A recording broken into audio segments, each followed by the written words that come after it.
Ok.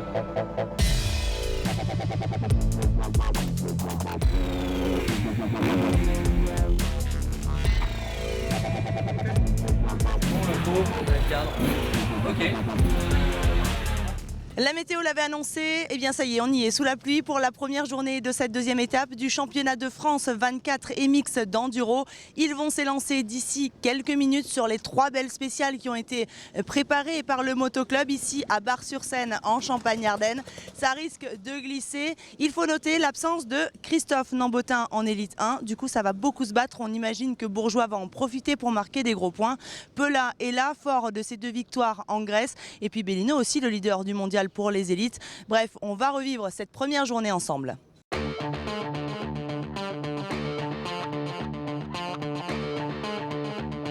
Finalement, cette histoire de pluie n'aura duré que le temps de présenter l'épreuve. Il a très vite fait beau et chaud.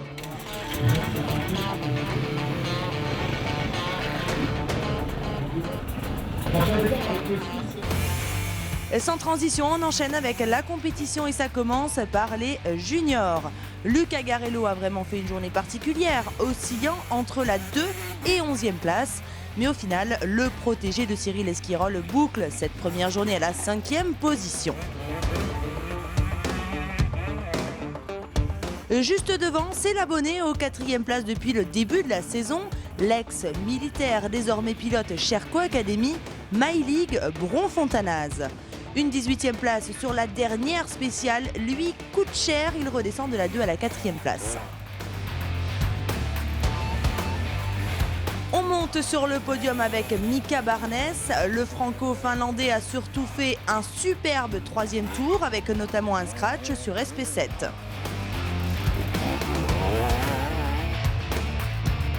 Et Théo Bazerque a dû se battre pour accrocher sa 2e place. Il se réveille à mi-journée après une entame moyenne en faisant les meilleurs temps sur SP5, 6, 8 et 9.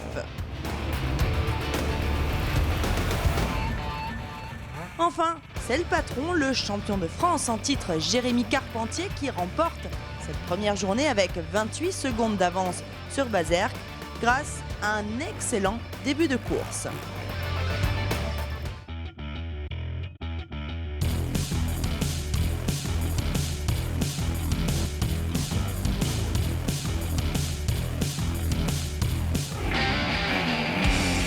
Chez les élites 1, avec une journée très constante, l'ex-officiel gaz-gaz Loïc Minaudier, qui roule sous les couleurs de la CIMA, termine 5e, mais bien loin de ses concurrents, à commencer par le fantasque marseillais Benoît Fortunato, qui termine encore 4e après Privat.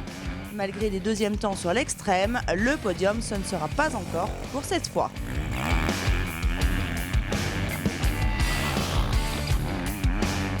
Et c'est un plaisir de le revoir sur une moto, mais encore plus sur le podium avec la 3e place, même s'il doit regretter la 2e position qu'il a longtemps occupée. Anthony Boissière n'a pas pu contrer le retour fracassant de Marc Bourgeois en fin de journée. En effet, l'officiel Yamaha a vraiment mal débuté et a dû aller puiser dans ses ressources pour finir 2e, même s'il était grand favori. Et oui, il est intenable sur sa 2,5 WRF du team B2R. Julien Gauthier a été intraitable. Très à l'aise sur la ligne, il a compté jusqu'à 50 secondes d'avance sur ses poursuivants. Il réalise une magnifique journée et peut savourer son succès. Pour demain, il est déjà plein de promesses. Il va se rebeller là, Bourgeois. Il a pris une tarte sur le derrière de la tête, il n'est pas content. Il a dit demain, je remets les pendules à l'heure. Oui, moi je vais essayer de faire pareil aussi, donc je vais faire un peu la même approche. Je vais attaquer fort d'entrée pour lui faire voir que je suis là et après on verra ce que ça dit à la fin de la journée.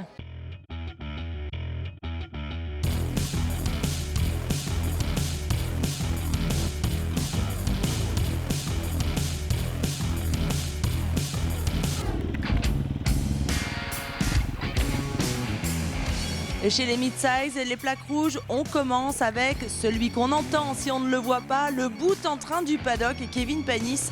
Mal parti avec une grosse erreur sur l'extrême. Le pilote Sherco Academy s'est bien repris pour signer une 5e place.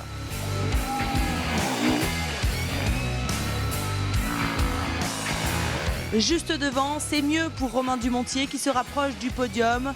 Lui aussi a été surpris par la difficulté de la SP3 et a dû cravacher pour recoller. Mais ce n'a pas été suffisant pour avoir Nicolas Deparoy. Le pilote Atomic Moto monte à nouveau sur la 3e marche du podium après Priva. Même si la journée a très mal commencé, Dup a ensuite montré plus de constance dans ses chronos.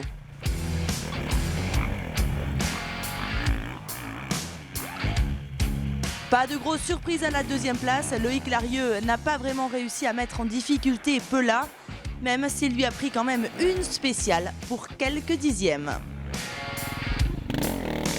Que dire de plus? C'est à chaque fois la question qu'on se pose. Pela est le patron de la catégorie, en témoigne sa double victoire au Grand Prix de Grèce le week-end dernier. Il boucle cette journée avec près d'1 minute d'avance.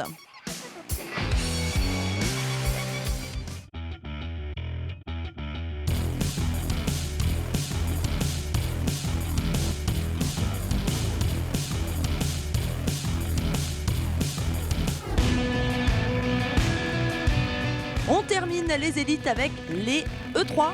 Pierre Vissac termine 5e de la catégorie malgré une première extrême ratée. Antoine Basset ne semble pas à son niveau. 3e à mi-journée, il pêchère ses erreurs de la ligne piégeuse au 3e passage et seulement à 8e temps. Le champion de France en titre termine 4e. On monte sur le podium avec le seul représentant KTM de cette manche champenoise. En effet, Jérémy Joly est monté en puissance tout au long de la journée et a même pris 2 scratchs sur le dernier tour. Ses erreurs sur la dernière spéciale ne lui ont finalement pas porté trop préjudice. Sur la 2e marche, celui qui s'est senti comme à la maison sur ses spéciales typées classiques, impressionnant Alpepart. C'est lui qui menait la course avec 2 secondes 5 d'avance avant la dernière SP, la fameuse extrême sur laquelle Bellino était plus à l'aise. Un conflit de génération entre ces deux-là, 2 écoles différentes mais qui ont largement animé la journée.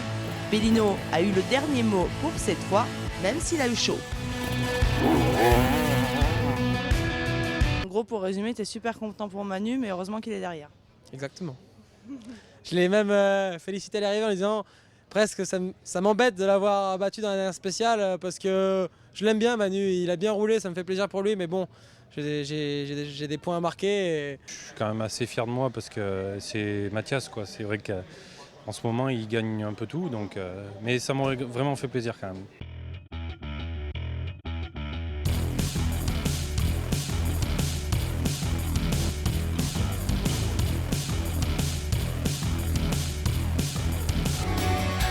On ne se quitte pas comme ça évidemment du côté des très jeunes, les espoirs. La victoire est signée Valérian Debeau devant Alexis Beau et Xavier Flick. Enfin, chez les dames, victoire sans appel de Ludivine Puy devant Blandine Dufresne et Juliette Bérez. Rendez-vous demain, sous la pluie ou le soleil, je ne prends plus de risques pour la 2e journée du championnat de France Enduro 24 MX.